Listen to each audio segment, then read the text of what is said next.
Hi friends, most of you watch my channel without subscribing. Please subscribe if you like my stories.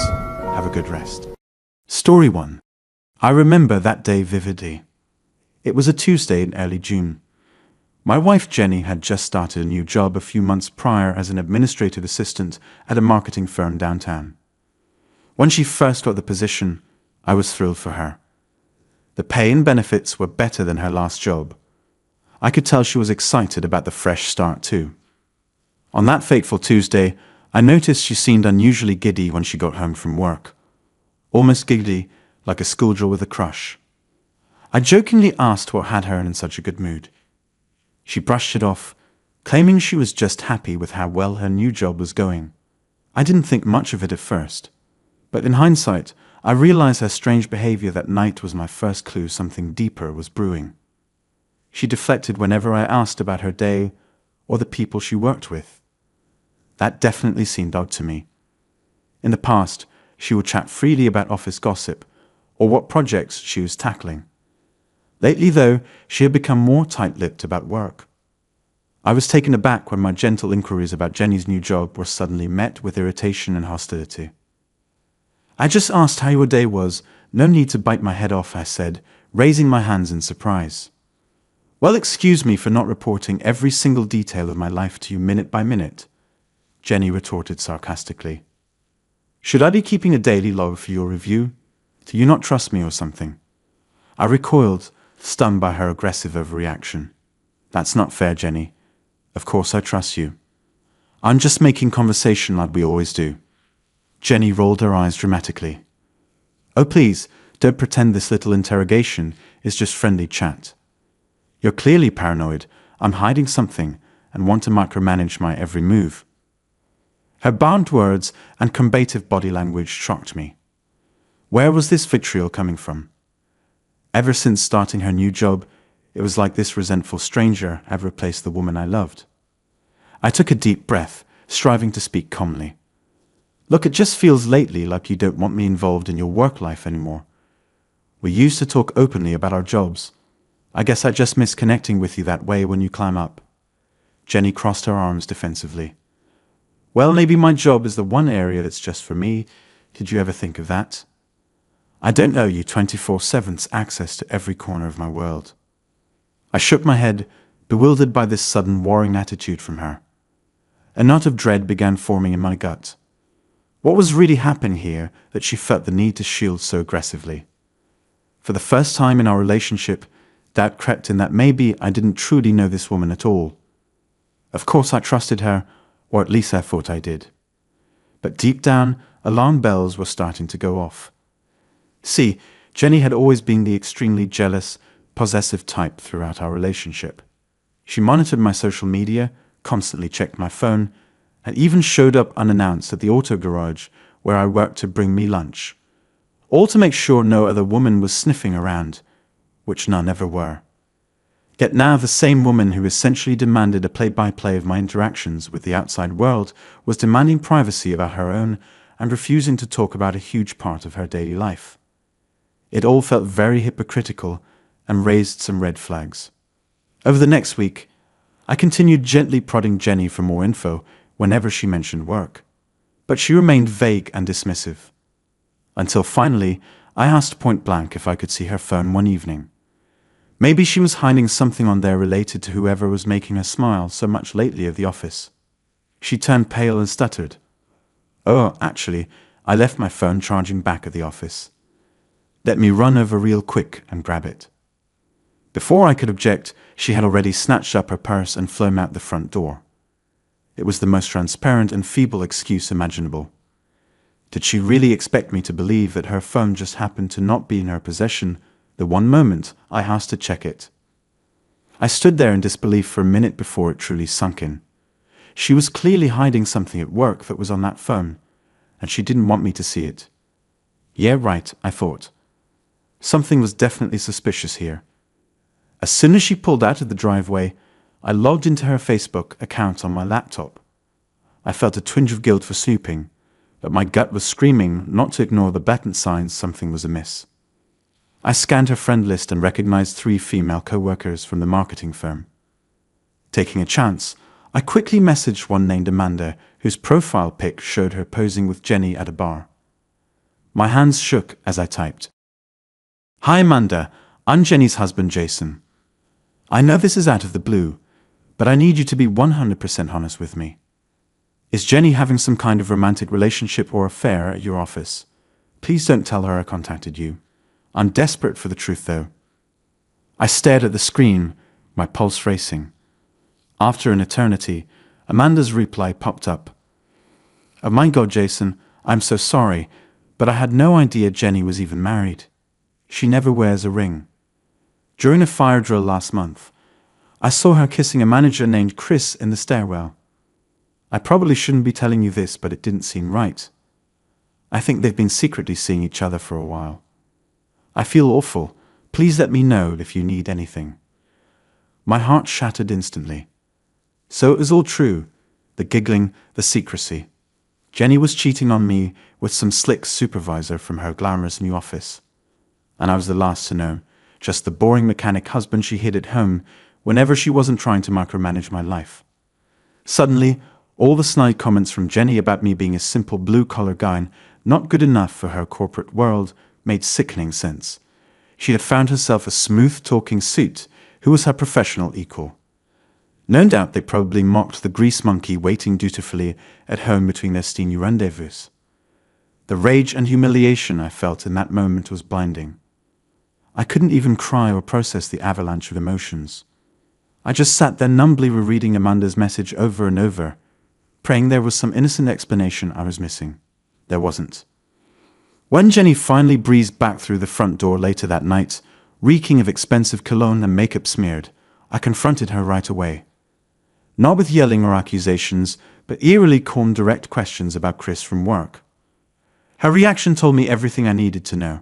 She turned white as a ghost, stuttering and twitchy. I kept pressing quietly for the truth about her affair as she continued sputtering denials. We both knew she was cornered. Her lies had caught up with her. When I held up Amanda's incriminating message about Jenny's affair, exposing all her lies of fidelity, she snapped. I had never seen my gentle wife's eyes flash with such wildfire wrath. Give me that. She roared, grabbing violently for my phone as I instinctually recoiled away. Jenny, wait. Calm down. I pleaded, my words failing to penetrate her blinding fury as she swept her arm furiously across the kitchen counter. Plates and glasses crashed deafeningly to the floor. You sneaky bastard! How dare you go through my phone behind my back? She screamed hoarsely, slamming her fists on the table as I shrank instinctually. I always knew you didn't really trust me. Jenny, please look at yourself. I cried in dismay, dodging as a half-full wine bottle whizzed past my head and shattered against the wall. She was unrecognizable in her vengeful mania, shredding my clothes from the closet with terrifying force. This is so like you, she hissed acidly as I held my hands pulled out in profoundest heartbreak.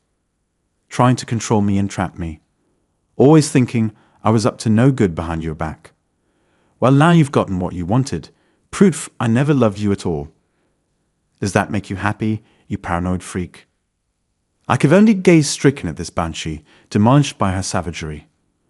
All my youthful dreams of lifelong devotion obliterated in an instant under the rubble of her vitriolic betrayal. I retreated from the house to let her rampage, too stunned and heartbroken to continue engaging. I knew then the woman I loved for the past 8 years was gone. This snarling, destructive creature wearing her skin was a stranger to me. I drove around in a daze for a while, then ended up at my co-worker Jeff's place needing to talk. His roommate actually worked with Jenny, I had just learned. So he reluctantly filled me in on even more gory details, like today wasn't horrific enough already. Apparently Jenny and this Chris guy had been brazenly continuing their torrid office affair without shame. Swiping into hotel rooms on lunch breaks, working late, while actually shacking up in his corner office, you name it. All under the nose of the clueless cuckold at home me. My so-called loving wife had been living a sordid double life and didn't even have the decency to hide it better. By sunrise, I had made up my mind. It was over. I was filing for divorce first thing. I texted Jenny not to bother coming home. I would be by later with police to get my things until she moved out. Even after her appalling behavior, part of me was still hoping she would show genuine remorse. Maybe then some tiny shred of our life before could be salvaged from this smoldering disaster she created. But Jenny remained belligerent and defiant up until the very end. She hurled insults when I had officers stand guard as I packed my clothes. She hid financial documents trying to screw me over. She wantonly destroyed my tools and cherished belongings rather than let me claim them. This cruel femme fatale was no victim here. She knew exactly what nuclear havoc she had unleashed on our marriage without an ounce of regret. Maybe even a shred of glee of the chaos she left in her wake. Well, I was done being a prop in her pageantry of lies and manipulation. I signed the divorce papers with relief, finally closing the book on the biggest mistake of my life. Update. They say living well is the best revenge. The months following my epic divorce were some of the darkest I've ever endured. I was plagued by seething anger at Jenny's betrayal and my own naivety. I despised the apartment I was banished while she entertained her executive boy toys in our former marital home I was making payments on. My rage was like this festering wound I couldn't cauterize no matter how I tried distracting myself. I threw myself into double shifts at the garage. I spent hours at the gym trying to exhaust myself enough to sleep dreamlessly. I accepted every happy hour invitation from friends hoping booze would dull the constant tape loop in my mind of Jenny whispering lies she didn't mean. Nothing granted me relief though. Finally, in desperation, I broke down to my older brother about what I was grappling with. To my shock, he then confessed he had gone through an eerily similar situation with his ex-wife a few years prior. The triggers and emotional fallout I described were painfully familiar to him. For the first time since my world imploded, I felt understood and not so alone. My brother became my lifeline as he recounted all he had learned navigating his own healing process. No judgment, no belittling my suffering as just more typical divorce drama. Here was someone who truly grasped this unique devastation from intimate betrayal. He listened for hours as I released the tornado of toxicity I had been carrying. Then gently suggested finding a local divorced men's support group that had been crucial in his early recovery. Having a space to share openly, without shame or expectations, turned out to make a huge impact moving forward. It exposed me to others who had walked this excruciating road too. Men reclaiming their self-worth after it had been demolished by a cheating spouse. Week by week, in those musty church basements turned sanctuaries, the darkness inside me gradually lifted. Their resilience and positivity was contagious. For the first time, I started to believe I deserved better than the emotional carnage I had settled for. I was ready to start rebuilding my new life. Story 2. My girlfriend Nina and I had been happily together for 5 wonderful years. I was getting ready to propose to her. I had secretly put $35,000 down on a beautiful house for us to live in as a surprise. In my mind, it would be our future marital home. Nina was always very independent though. She didn't rely on me financially and took great pride in the cute little apartment she rented. Still, I knew she would be thrilled at the prospect of us sharing this gorgeous new home I had picked out. One afternoon, Nina called me up and asked if we could go out to dinner at our favorite upscale restaurant. Funnily enough, I had been just about to call her to suggest the same thing. I had the engagement ring box burning a hole in my pocket for weeks and couldn't wait any longer. Tonight was the night. We got to the restaurant and the nerves really started to kick in. My hands were shaking and I kept fiddling with the ring box. I almost blurted out the proposal before we had even ordered, but I took a deep breath and told myself to have patience. However, as soon as the waiter walked away, Nina said she needed to talk to me about something serious. She seemed uncharacteristically somber, and I instantly sensed something was very wrong. My chest tightened with anxiety as she began to speak. We need to take a break from our relationship. I felt all the air leave my lungs, like her words had literally punched me in the gut. I sat there stunned, blinking rapidly as my eyes filled up with tears. This had to be some kind of twisted joke or nightmare. When I found my voice again, I begged Nana to explain why she felt this way. Had I done something wrong? Was she not happy? She couldn't seem to give me any concrete reasons, just some cliches about working on herself. My shock slowly gave way to anger. I reminded her we had been lovingly committed for 5 years, and the idea of her just leaving with no explanation was unfathomable to me. She seemed uncomfortable hearing about our history together, which only incensed me further. How could my best friend, lover, and life partner suddenly be acting like a stranger? Nana hurried out of the restaurant in tears before our food even arrived, leaving me utterly dumbfounded. I sat there in disbelief, trying to process how in mere minutes all my hopes and dreams for a future with her had vanished. I had never felt so crushed and bewildered. I somehow made it through both our meals, more for something to distract me from my swirling, anguished thoughts than actual hunger. When I got home, I completely broke down. I called my mom, sobbing, something she hadn't witnessed since I was a teen. Just saying the words out loud, Nina left me, made it crushingly real. Over the next few days, my mom helped me work through my anger and grief. She said I deserved someone who would communicate openly with me. I had to accept that Nina didn't want me anymore, as agonizing as that was.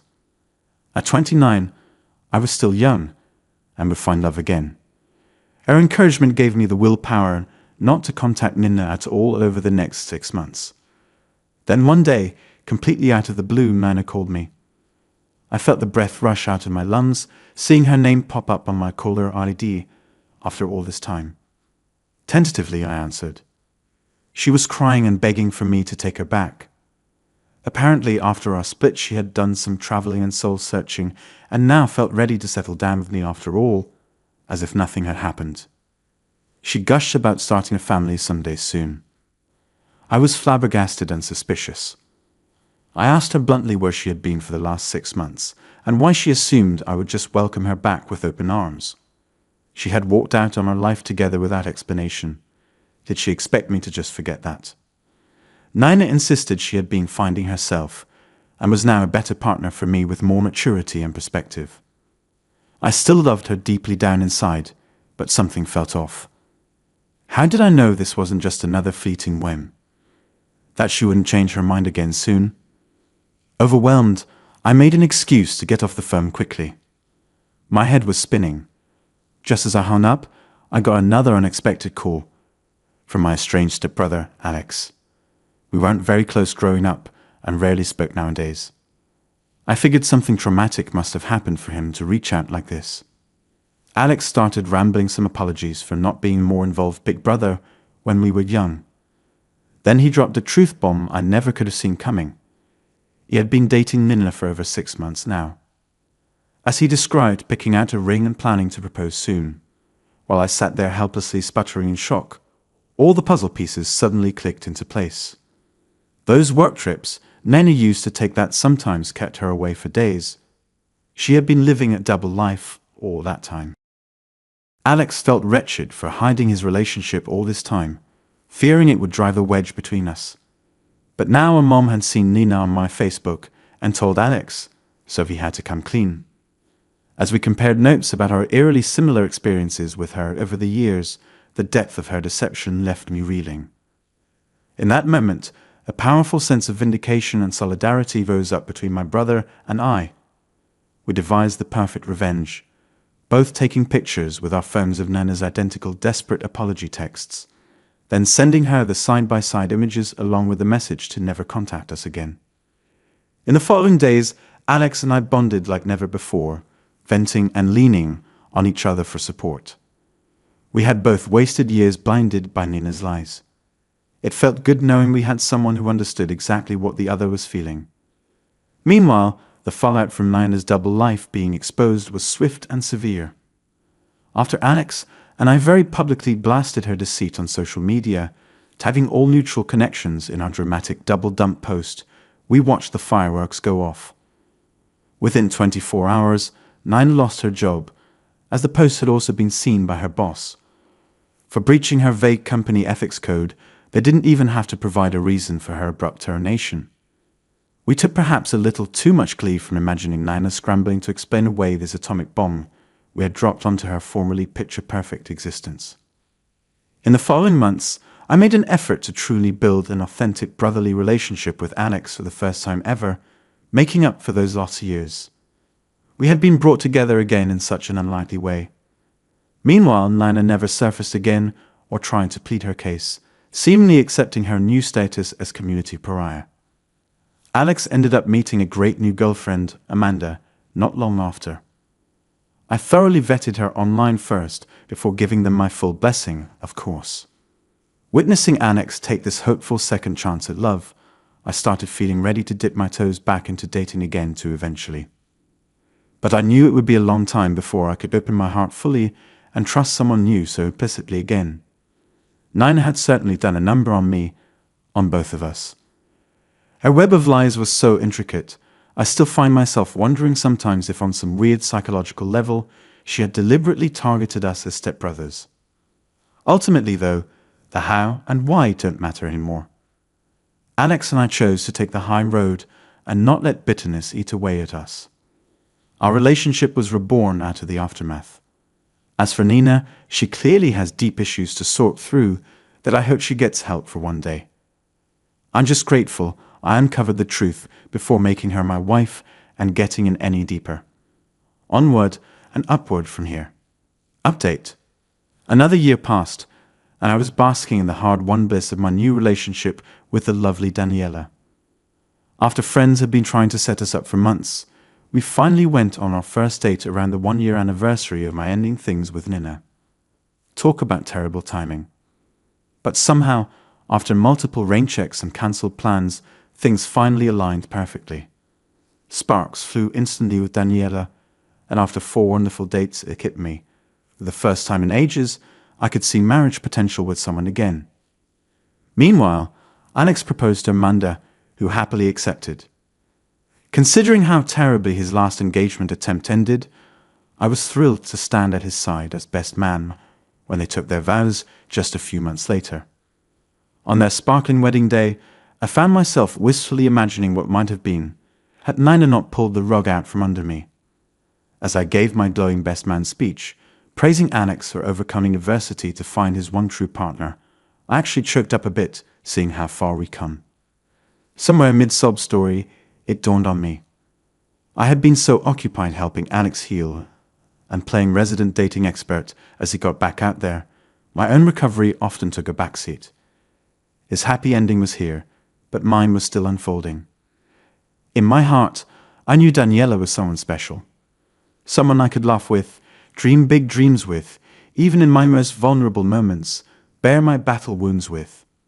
Rather than staying stuck on what went wrong in my story, it was time to look with hope toward what could go right next. As the bubbly reception carried on into the night, Daniela gravitated to my side and slipped her soft hand reassuringly into mine.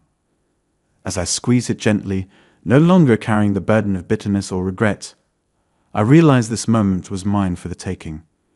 When she coyly whispered, "What are you thinking about right now?" into my ear, pulling me into an impromptu slow dance, I knew exactly how I would answer.